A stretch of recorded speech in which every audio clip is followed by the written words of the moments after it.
Car 7 fois le juste tombe, et il se relève. Mais les méchants sont précipités dans le malheur. Proverbe 24-16. Ce verset, cher enfant de Dieu, contient une promesse extraordinaire que le Saint-Esprit veut graver dans ton cœur aujourd'hui. Il ne dit pas que le juste ne tombe jamais.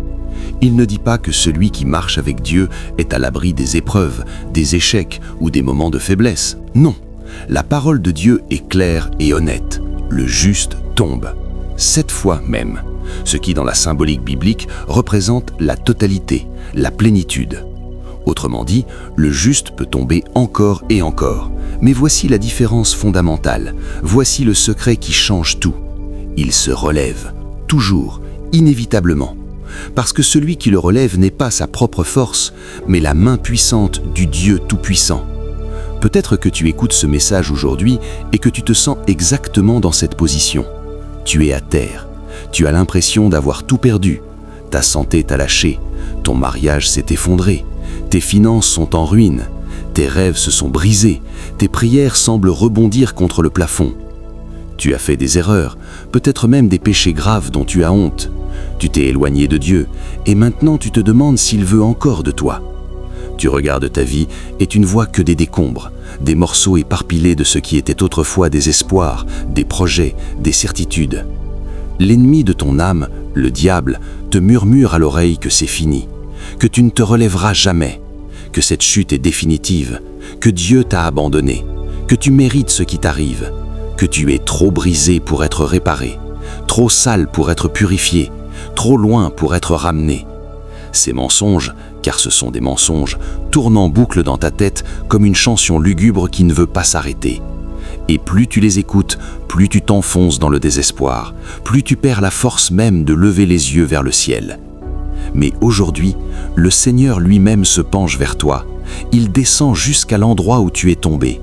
Il ne t'attend pas en haut de la montagne, il ne te crie pas de loin de faire un effort pour le rejoindre. Non, le Dieu de toute consolation, le Père des miséricordes, vient là où tu es, dans ta poussière, dans ta honte, dans ton échec.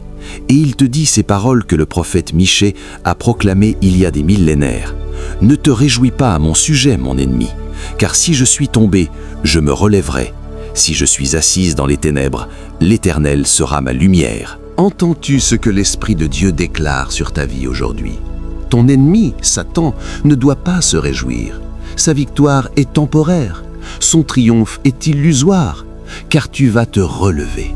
Non pas parce que tu es fort, mais parce que ton Dieu est le Dieu du relèvement. Il est le Dieu de la résurrection. Il est celui qui appelle les choses qui ne sont pas comme s'ils étaient, qui fait sortir la vie de la mort, la lumière des ténèbres, l'espérance du désespoir. Le message que tu vas recevoir aujourd'hui n'est pas un message de condamnation. Ce n'est pas un sermon pour te faire sentir plus coupable que tu ne l'es déjà. C'est un message de grâce. C'est une parole de vie. C'est la main tendue du Père Céleste qui dit à son enfant bien-aimé « Prends ma main. Je vais te relever. Je vais te restaurer. Je vais te rétablir. Ta chute n'est pas ta fin. Ton échec n'est pas ton identité. Ta faiblesse est l'occasion de ma puissance. » Pour comprendre la profondeur de cette promesse, nous devons plonger dans les Écritures et découvrir ce que Dieu révèle sur sa nature de restaurateur. La Bible entière, de la Genèse à l'Apocalypse, est l'histoire d'un Dieu qui relève ceux qui sont tombés. C'est le fil rouge qui traverse chaque livre, chaque chapitre, chaque verset. Commencions par le psaume 144,14. « L'Éternel soutient tous ceux qui tombent, et il redresse tous ceux qui sont courbés. » Remarque le mot « tous ». Il n'y a pas d'exception, il n'y a pas de cas trop difficiles, il n'y a pas de chute trop profonde. L'Éternel soutient tous ceux qui tombent. Cela t'inclut, toi qui m'écoutes en ce moment.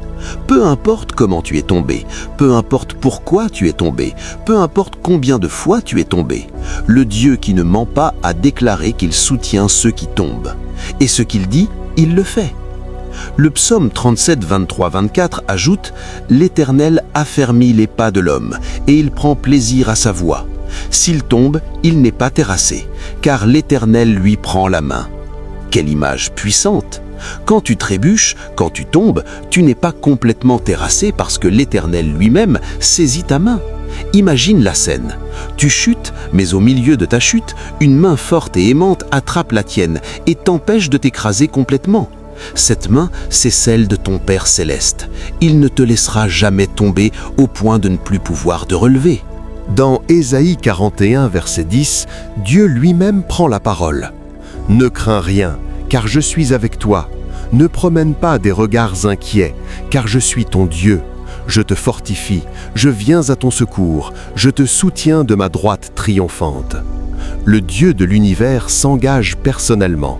Je te fortifie, je viens à ton secours, je te soutiens. Ce n'est pas un ange qui l'envoie, aussi glorieux soit-il. C'est lui-même qui intervient. Sa droite triomphante, celle qui a vaincu tous les ennemis, celle qui a créé les mondes, cette même main te soutient dans ta faiblesse. Et puis il y a cette parole extraordinaire dans 2 Corinthiens 4, 8 à 9. « Nous sommes pressés de toute manière, mais non réduits à l'extrémité. Dans la détresse, mais non dans le désespoir. Persécutés, mais non abandonnés. Abattus, mais non perdus. » Paul, ce géant de la foi, confesse qu'il est pressé, dans la détresse, persécuté, abattu. Il ne vit pas dans un monde de facilité où tout va bien tout le temps, mais remarque les « mais non », pressé, mais non réduits à l'extrémité, abattu, mais non perdu. Il y a toujours un « mais » divin. Il y a toujours une limite que l'ennemi ne peut pas franchir. Tu peux être abattu, mais tu ne seras jamais perdu si tu appartiens à Christ. La chute fait partie du voyage humain. Même les plus grands héros de la foi ont connu des moments où ils étaient face contre terre. Élie, après sa victoire spectaculaire sur les prophètes de Baal, s'est retrouvé sous un genêt, demandant à Dieu de le laisser mourir. David, l'homme selon le cœur de Dieu, est tombé dans l'adultère et le meurtre. Pierre, le rocher sur lequel Jésus a bâti son église, a renié son maître 3 fois. Jonas a fui l'appel de Dieu et s'est retrouvé dans le ventre d'un poisson. Marc a abandonné Paul en pleine mission. Abraham a menti au sujet de sa femme. Jacob était un trompeur. Moïse était un meurtrier. Rahab était une prostituée. Samson était esclave de ses désirs. Mais chacun de ces hommes et femmes a été relevé, chacun a été restauré, chacun a vu Dieu transformer sa chute en témoignage, sa faiblesse en force, sa honte en gloire. Car c'est ainsi que notre Dieu opère. Il ne gaspille rien, pas même nos échecs. Il prend les morceaux brisés de nos vies et il en fait une mosaïque magnifique qui raconte son histoire de grâce et de rédemption. Pourquoi tombons-nous ? Comprendre les causes pour mieux se relever et éviter de retomber dans les mêmes pièges. Premièrement, nous tombons parfois à cause du péché. Soyons honnêtes. Parfois, notre chute est le résultat direct de nos mauvais choix, de notre désobéissance à la parole de Dieu, de notre rébellion contre ses commandements. Comme David, qui a regardé Bathsheba alors qu'il aurait dû détourner les yeux. Comme Ananias et Saphira, qui ont menti au Saint-Esprit. Le péché a des conséquences. Quand nous violons les principes divins, nous nous exposons à la chute. Galates 6 nous avertit « Ne vous y trompez pas, on ne se moque pas de Dieu. Ce qu'un homme aura semé, il le moissonnera aussi. » Mais voici la bonne nouvelle. Même quand notre chute est causée par notre propre péché, Dieu est prêt à nous relever. 1 Jean 1 déclare « Si nous confessons nos péchés, il est fidèle et juste pour nous les pardonner et pour nous purifier de toute iniquité. » La confession ouvre la porte au relèvement. L'orgueil te maintient à terre, mais l'humilité te permet de saisir la main de Dieu. Deuxièmement, nous tombons parfois à cause des attaques de l'ennemi. Satan est décrit comme un lion rugissant qui rôde, cherchant qui dévorer. Il tend des pièges, il utilise les circonstances, les personnes, les tentations pour nous faire trébucher. Job n'avait rien fait de mal, mais il a été attaqué férocement par l'adversaire. Les premiers chrétiens étaient persécutés non pas à cause de leur péché, mais à cause de leur foi. Parfois, ta chute n'est pas le résultat de ton échec moral, mais d'une guerre spirituelle que tu ne vois pas avec tes yeux naturels. Dans ces moments, rappelle-toi que celui qui est en toi est plus grand que celui qui est dans le monde. L'ennemi peut te faire tomber temporairement, mais il ne peut pas te détruire, car tu es gardé par la puissance de Dieu pour le salut prêt à être révélé dans les derniers temps. Troisièmement, nous tombons parfois à cause des épreuves de la vie. Nous vivons dans un monde déchu où la maladie, la perte, la trahison, la mort font partie de l'expérience humaine. Jésus lui-même a dit « Vous aurez des tribulations dans le monde » Jean 16, verset 33. Ce n'est pas une possibilité, c'est une certitude. Les épreuves viendront, et parfois, sous le poids de ces épreuves, nous tombons. Nos genoux cèdent, notre foi vacille, notre espérance s'assombrit. Mais rappelle-toi la suite du verset. « Mais prenez courage, j'ai vaincu le monde ». Les épreuves ne sont pas le dernier mot. Le Christ vainqueur a le dernier mot, et si nous demeurons en lui, sa victoire devient la nôtre. Quatrièmement, nous tombons parfois à cause de notre propre faiblesse humaine. Nous sommes des vases d'argile, fragiles et limités. Nous nous fatiguons, nous nous décourageons, nous perdons de vue les promesses. Notre foi faiblit non pas à cause d'une attaque satanique spectaculaire, mais simplement parce que nous sommes des êtres humains avec des limites. Élie était épuisé physiquement et émotionnellement quand il a fui Jézabel. Son corps avait besoin de nourriture et de repos. Parfois, notre chute spirituelle est liée à notre négligence physique ou émotionnelle. Dans ces moments, Dieu ne nous condamne pas. Il nous nourrit, comme il a nourri Élie. Il nous laisse nous reposer. Il parle à notre cœur avec douceur. Il comprend notre fragilité, car il nous a formés et il sait de quoi nous sommes faits. Maintenant, entrons dans le cœur de ce message. Voici 10 vérités puissantes que le Saint-Esprit veut ancrer dans ton cœur concernant le relèvement que Dieu te prépare. Première vérité, ta chute ne définit pas ton identité. Tu n'es pas ton échec, tu n'es pas ton péché, tu n'es pas ta maladie, tu n'es pas ton divorce, tu n'es pas ta faillite, tu n'es pas ta dépression. Tu es un enfant de Dieu, racheté par le sang précieux de Jésus-Christ, scellé du Saint-Esprit, destiné à la gloire éternelle. Ta position en Christ n'a pas changé parce que tes circonstances ont changé. Tu es assis avec Christ dans les lieux célestes, Éphésiens 2:6, même quand tu as l'impression d'être dans la fosse la plus profonde. L'ennemi veut te faire croire que ta chute t'a disqualifié, mais c'est un mensonge de l'enfer. Dieu ne t'a pas rejeté, il t'appelle encore son enfant bien-aimé. Deuxième vérité, Dieu utilise la chute comme école. Proverbe 24, verset 16 dit que le juste tombe 7 fois et se relève. Mais entre chaque chute et chaque relèvement, il y a un apprentissage. David a appris l'humilité après sa chute avec Bathsheba. Pierre a appris la dépendance après son reniement. Paul a appris la grâce dans sa faiblesse. Tes chutes, aussi douloureuses soient-elles, peuvent devenir tes plus grands enseignants si tu permets à Dieu de les utiliser. Ne gaspille pas ta douleur, laisse-la te former, te façonner, te préparer pour la prochaine étape de ton destin. Troisième vérité, le timing du relèvement appartient à Dieu. Parfois, le relèvement est instantané. Jésus a guéri le paralytique immédiatement. Lazare est sorti du tombeau au premier appel. Mais parfois, le relèvement prend du temps. Joseph a passé des années en prison avant d'être élevé. Les Israélites ont erré 40 ans dans le désert avant d'entrer dans la terre promise. Nous vivons dans une culture de l'instantané, mais Dieu n'est pas pressé. Son timing est parfait. Si tu n'es pas encore relevé, ce n'est pas parce que Dieu t'a oublié, c'est parce qu'il prépare quelque chose. Fais-lui confiance dans l'attente. Quatrième vérité, le relèvement de Dieu est toujours supérieur à l'état d'avant la chute. Joël 2, verset 25 promet « Je vous remplacerai les années qu'ont dévoré la sauterelle ». Dieu ne se contente pas de te ramener à ton point de départ, il te propulse plus haut. Job a reçu le double de ce qu'il avait perdu. Pierre, après son reniement, est devenu le prédicateur de la Pentecôte. Le lépreux purifié avait une nouvelle peau, plus fraîche que celle d'un enfant. Ne vise pas simplement à retrouver ce que tu avais avant. Crois pour la double portion, crois pour l'upgrade divin, crois pour le au-delà de ce que tu peux demander ou penser, d'Éphésiens 3, 20. Cinquième vérité, le relèvement vient par la grâce, pas par tes œuvres. Tu ne peux pas te relever toi-même. Si tu pouvais, tu l'aurais déjà fait. Toutes tes résolutions, tes efforts, tes promesses de faire mieux ne peuvent pas te sortir de la fosse. Seule la grâce de Dieu le peut. Éphésiens 2, versets 8 et 9 le déclare clairement. C'est par la grâce que vous êtes sauvés, par le moyen de la foi. Et cela ne vient pas de vous, c'est le don de Dieu. Ce n'est pas par les œuvres, afin que personne ne se glorifie. Arrête d'essayer de mériter ton relèvement, reçois-le comme un don gratuit de l'amour de Dieu. Sixième vérité, la repentance est la porte du relèvement. Si ta chute implique le péché, la repentance est indispensable. Repentance ne signifie pas simplement regretter ou se sentir mal. Le mot grec « métanoïa » signifie un changement complet de direction, de pensée, de vie. C'est reconnaître ton péché, le confesser à Dieu, te détourner sincèrement de cette voie et revenir au Père. Le fils prodigue s'est levé et est retourné vers son père. C'était l'acte de repentance.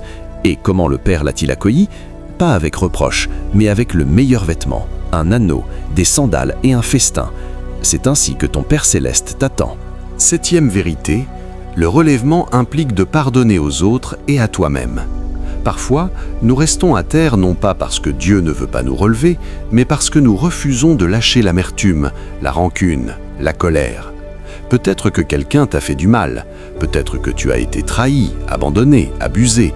La blessure est réelle, mais tant que tu gardes ce poison dans ton cœur, tu ne pourras pas te lever. Le pardon n'est pas excuser ce qui s'est passé, c'est libérer l'autre de ta prison intérieure pour que tu puisses toi-même être libre. Et n'oublie pas de te pardonner aussi. Dieu t'a pardonné en Christ. Qui es-tu pour refuser de pardonner à quelqu'un que Dieu a pardonné, même si ce quelqu'un c'est toi? 8e vérité, le relèvement nécessite la parole de Dieu. Psaume 119, 25 dit « Mon âme est attachée à la poussière, rends-moi la vie selon ta parole ». La parole de Dieu est l'instrument du relèvement. Elle contient la vie, la puissance, la direction. Quand tu es à terre, ne te nourris pas des nouvelles négatives, des opinions des gens, des pensées d'échec. Remplis ton esprit de la parole, lis-la, médite-la, proclame-la. La parole est une semence qui, plantée dans le sol de ton cœur, produira une moisson de relèvement. 9e vérité, le relèvement se manifeste dans la communauté. Galates 6.2 nous exhorte « Portez les fardeaux les uns des autres et vous accomplirez ainsi la loi de Christ. » Nous n'avons pas été créés pour marcher seuls. Quand tu es tombé, tu as besoin de frères et sœurs qui viennent te relever. L'Ecclésiaste 4.10 déclare « Deux valent mieux qu'un, car s'il tombe, l'un relève son compagnon. Mais malheur à celui qui est seul et qui tombe sans avoir un second pour le relever. » Si tu t'es isolé dans ta honte, sors de ta cachette. Trouve des croyants matures qui peuvent prier avec toi, te soutenir, t'encourager. 10e vérité, le relèvement est certain pour ceux qui espèrent en l'Éternel. Ésaïe 40.31 reste une des promesses les plus puissantes de toute la Bible. Mais ceux qui se confient en l'Éternel renouvellent leur force. Ils prennent le vol comme les aigles, ils courent et ne se lassent point, ils marchent et ne se fatiguent point. Tu ne vas pas seulement te relever, tu vas t'envoler. Comme l'aigle qui utilise les vents contraires pour monter plus haut, tu vas utiliser cette épreuve comme tremplin. Le Dieu fidèle qui a commencé une bonne œuvre en toi la complétera. Philippiens 1.6. C'est une promesse, c'est un engagement divin. C'est aussi sûr que Dieu est Dieu. Maintenant, le Saint-Esprit veut aller encore plus profond. Il y a des vérités cachées concernant la chute et le relèvement que beaucoup ignorent. Ces révélations peuvent transformer complètement ta perspective. Première révélation. La chute révèle ce qui est vraiment dans ton cœur. Quand tout va bien, il est facile de paraître spirituel. Mais c'est dans la chute que tu découvres vraiment où tu en es. C'est dans la fosse que tu découvres si tu vas murmurer comme les Israélites ou louer comme Paul et Silas dans la prison. La chute est un révélateur. Elle te montre tes vraies fondations. Si ta foi s'est écroulée avec ta situation, c'était une foi basée sur les bénédictions, pas sur le Dieu qui bénit. Cette révélation, aussi douloureuse soit-elle, est précieuse. Elle te permet de reconstruire sur le bon fondement, Christ lui-même. Deuxième révélation. Certaines chutes sont en réalité des protections divines déguisées. Parfois, Dieu permet que tu tombes pour t'empêcher d'aller vers une destruction plus grande. Jonas pensait que sa chute dans la mer et dans le poisson était une punition. En réalité, c'était Dieu qui le sauvait de sa rébellion. Parfois, perdre cet emploi te protège d'un environnement toxique. Parfois, cette porte fermée te préserve d'un piège que tu ne voyais pas. Ne juge pas ta situation trop vite. Ce qui ressemble à une chute pourrait être la main de Dieu qui te rattrape avant le précipice. Troisième révélation. La chute brise l'orgueil. Et l'orgueil est le plus grand obstacle à la grandeur. Dieu résiste aux orgueilleux, mais il fait grâce aux humbles. Jacques 4.6. Parfois, nous devons tomber pour que notre orgueil soit brisé. C'est douloureux, mais c'est nécessaire. Nebuchadnezzar a dû manger l'herbe comme les bêtes pendant 7 ans avant de reconnaître que le Très-Haut domine sur le règne des hommes. Mais après cette humiliation, il a été restauré, et sa gloire était plus grande qu'avant. Ta chute est peut-être l'instrument divin pour démolir cet orgueil qui t'empêchait d'accéder à ta destinée. Quatrième révélation. Dieu tire sa gloire de nos relèvements plus que de nos succès constants.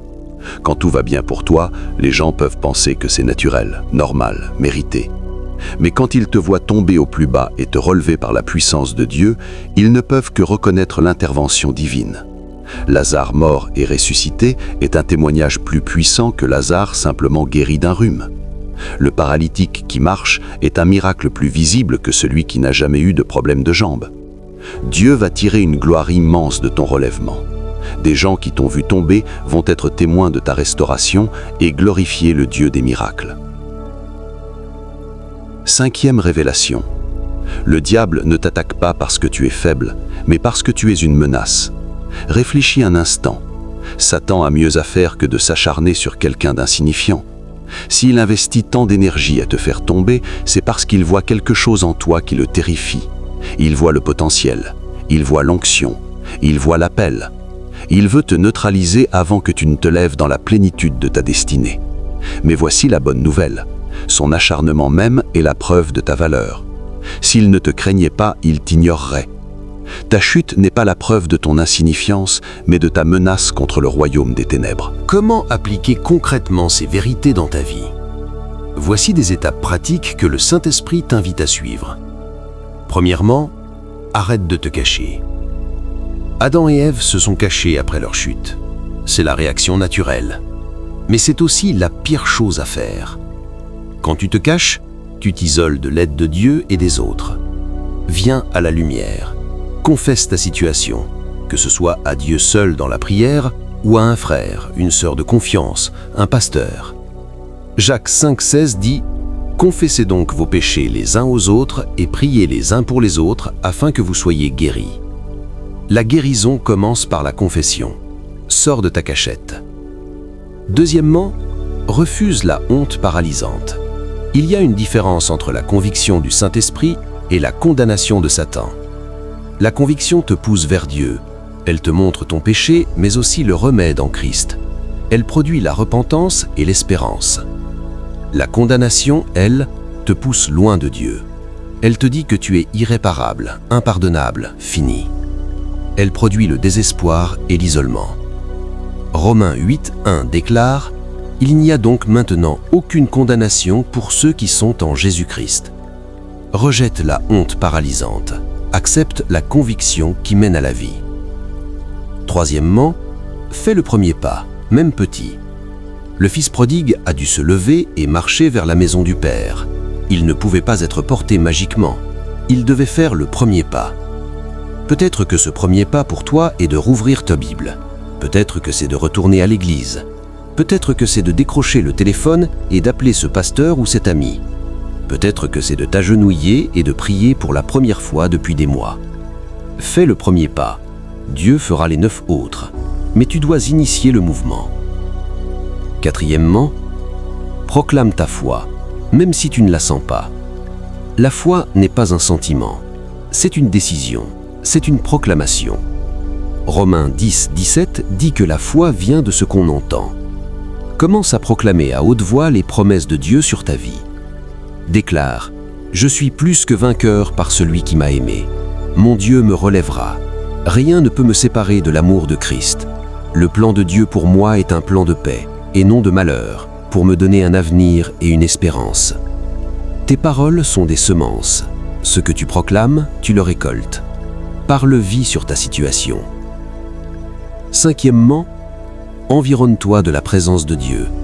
Mets de la musique de louange. Écoute des prédications, lis des témoignages. Remplis ton atmosphère de la présence divine. La présence de Dieu est le lieu de la restauration. Le psaume 16,11 dit « Tu me feras connaître le sentier de la vie. Il y a d'abondantes joies devant ta face, des délices éternelles à ta droite. » Devant sa face, il y a d'abondantes joies. Cherche sa présence et la joie reviendra. Laisse-moi te rappeler quelques histoires bibliques de relèvement pour fortifier ta foi. Pierre, il a renié Jésus 3 fois.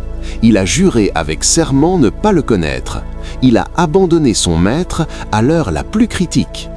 Imagine la honte, la culpabilité, le désespoir qu'il a dû ressentir. Mais après la résurrection, Jésus l'a cherché personnellement. Sur le rivage de Galilée, 3 fois Jésus lui a demandé « M'aimes-tu » 3 fois pour effacer les 3 reniements, 3 fois pour restaurer complètement ce qui avait été brisé. Et ce même Pierre est devenu le prédicateur de la Pentecôte, l'homme dont même l'ombre guérissait les malades, l'apôtre qui a ouvert la porte de l'Évangile aux païens. Sa chute n'a pas été sa fin, elle a été le tremplin vers sa plus grande œuvre. David, l'homme selon le cœur de Dieu, a commis l'adultère avec Bathsheba et a orchestré le meurtre d'Uri, des péchés horribles. Le prophète Nathan est venu le confronter et David s'est repenti du fond du cœur. Le psaume 51 est le cri de son âme brisée. « Ô Dieu, aie pitié de moi dans ta bonté, selon ta grande miséricorde, efface mes transgressions. Lave-moi complètement de mon iniquité et purifie-moi de mon péché. » Et Dieu l'a restauré. Mieux encore, c'est de l'union avec Bathsheba qu'est né Salomon, le roi sage qui a construit le temple. Dieu a transformé le lieu de la chute en source de bénédiction. Joseph, vendu comme esclave par ses propres frères, accusé faussement de viol par la femme de Potiphar, oublié en prison pendant des années. Chaque fois qu'il semblait se relever, une nouvelle chute l'attendait. Mais Dieu était avec lui dans chaque fosse.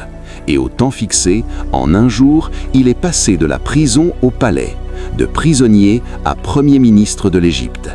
Ces années de souffrance n'ont pas été perdues, elles l'ont préparé, elles ont forgé son caractère. Et à la fin, il a pu dire à ses frères, « Vous aviez médité de me faire du mal, Dieu l'a changé en bien. » L'apôtre Paul, avant sa conversion, il persécutait l'Église, il approuvait le meurtre d'Étienne, il traînait des chrétiens en prison, il respirait la menace et le meurtre. Mais sur le chemin de Damas, Jésus l'a rencontré, terrassé et transformé. Le persécuteur est devenu le plus grand missionnaire de l'histoire. Celui qui détruisait l'Église est devenu celui qui l'a édifiée dans tout le monde romain. Sa chute dans le péché de la persécution a été transformée en élévation dans l'apostolat. Maintenant, je t'invite à entrer dans un temps de prière. Mets-toi dans une position de réceptivité. Ferme les yeux si tu le peux. Ouvre ton cœur au Saint-Esprit. Laisse cette prière pénétrer chaque recoin de ton être.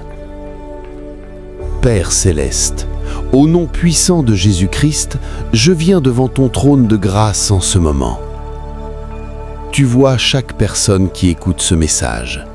Tu connais chaque cœur, chaque blessure, chaque chute, chaque larme. Rien ne t'est caché. Seigneur, je te présente ceux et celles qui sont à terre aujourd'hui, ceux qui ont perdu l'espoir, ceux qui se demandent s'ils peuvent encore se relever, ceux qui ont honte de leur chute, ceux qui se sentent loin de toi. Père, tends ta main puissante vers eux maintenant. Je déclare que le Dieu qui a relevé Lazare du tombeau après 4 jours est capable de relever chaque personne de sa fosse, quelle que soit sa profondeur. Je déclare que le Dieu qui a fait sortir Joseph de la prison pour l'élever au palais peut transformer chaque situation désespérée en triomphe glorieux. Au nom de Jésus, je brise toute chaîne de désespoir. Je commande à l'esprit de découragement de lâcher prise maintenant. Je renverse les forteresses de pensées négatives qui maintiennent les enfants de Dieu dans la défaite. Vous êtes libres au nom de Jésus. Père, là où il y a eu chute par le péché, j'implore ta miséricorde. Tu as dit que si nous confessons nos péchés, tu es fidèle et juste pour nous pardonner. Je proclame le pardon sur chaque cœur repentant. Le sang de Jésus lave, purifie, restaure. La condamnation est brisée, la honte est levée, la culpabilité est effacée.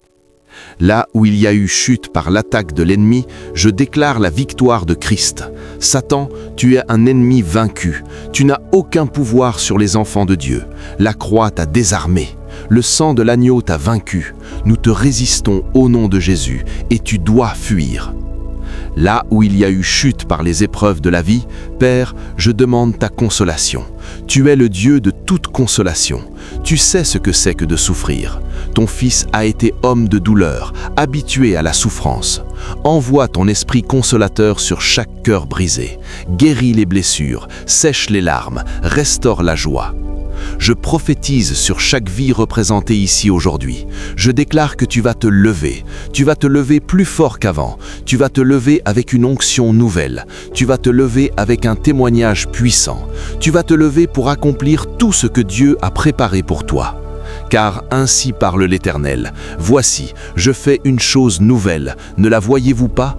Je vais percer un chemin dans le désert et faire jaillir des fleuves dans la solitude. Ésaïe 43, 19. Ouvre tes yeux spirituels et vois la chose nouvelle que Dieu fait dans ta vie. Le chemin est en train de se frayer, les fleuves sont en train de jaillir, la saison de sécheresse prend fin. Je décrète que les jours de pleurs sont terminés. Psaume 36 dit « Le soir arrivent les pleurs, et le matin l'allégresse. Ton matin arrive, ton lever de soleil pointe à l'horizon. La nuit a été longue, mais elle ne durera pas éternellement. L'aube de ta restauration se lève maintenant. Reçois la force divine pour te lever. Reçois la foi pour croire que tu vas te relever. Reçois la grâce pour marcher dans ta restauration. Reçois la joie qui est ta force. Reçois la paix qui surpasse toute intelligence. Reçois l'espérance qui ne trompe point. Au nom de Jésus-Christ, le nom au-dessus de tout nom, devant qui tout genou fléchit et toute langue confesse, je déclare ton relèvement. Je déclare ta restauration. Je déclare ta victoire. Lève-toi et brille, car ta lumière est venue, et la gloire de l'Éternel s'est levée sur toi. Ésaïe 60, 1. Amen et Amen. Déclaration finale à proclamer. Avant de terminer, je veux que tu proclames avec moi ces déclarations. Dis-les à haute voix. Laisse-les pénétrer dans ton esprit, ton âme, ton corps. Je déclare que ma chute n'est pas ma fin. Mon Dieu est le Dieu du relèvement, et il me relève maintenant. Je déclare que je suis plus que vainqueur par celui qui m'a aimé. Aucune arme forgée contre moi ne prospérera. Je déclare que les plans de Dieu pour moi sont des plans de paix et non de malheur, pour me donner un avenir et une espérance. Je déclare que je marche de gloire en gloire, de force en force, de victoire en victoire. Je déclare que le diable est un menteur et un vaincu. Sa défaite a été scellée à la croix. Je marche dans la victoire de Christ. Je déclare que ma honte est transformée en double honneur, ma confusion en jubilation éternelle. Je déclare que Dieu utilise ce que l'ennemi voulait pour mon mal et le transforme en bien pour ma vie. Je déclare que je suis l'œuvre de Dieu, créée en Jésus-Christ pour les bonnes œuvres qu'il a préparées d'avance. Je déclare que rien ne peut me séparer de l'amour de Dieu manifesté en Jésus-Christ mon Seigneur. Je déclare que je me lève, je me relève, je m'envole comme l'aigle, car ceux qui se confient en l'Éternel renouvellent leur force. Cher enfant de Dieu, je veux que tu retiennes ceci. Ta chute ne doit jamais être ton adresse permanente. C'est une étape, pas une destination. Un moment, pas une éternité. Le sol où tu es tombé n'est pas ta tombe, c'est ta rampe de lancement. Le même Dieu qui a dit que la lumière soit et la lumière fut, ce même Dieu dit aujourd'hui « Lève-toi ». Et quand Dieu parle, les choses mortes reviennent à la vie. Les eaux secs se rassemblent. La vallée de l'ombre de la mort devient un chemin vers les eaux paisibles. Peu importe comment tu es tombé, peu importe pourquoi tu es tombé, peu importe combien de fois tu es tombé, le message de l'Évangile reste le même. Il y a de l'espérance en Christ. Il y a du pardon en Christ. Il y a une restauration en Christ. Il y a une vie nouvelle en Christ. Alors, lève-toi, secoue la poussière de tes vêtements, essuie tes larmes, relève ta tête, car ton Rédempteur est vivant et parce qu'il vit, tu vivras aussi. Le Seigneur te bénisse et te garde. Le Seigneur fasse briller sa face sur toi et t'accorde sa grâce. Le Seigneur tourne sa face vers toi et te donne la paix. Au nom du Père, du Fils et du Saint-Esprit. Amen.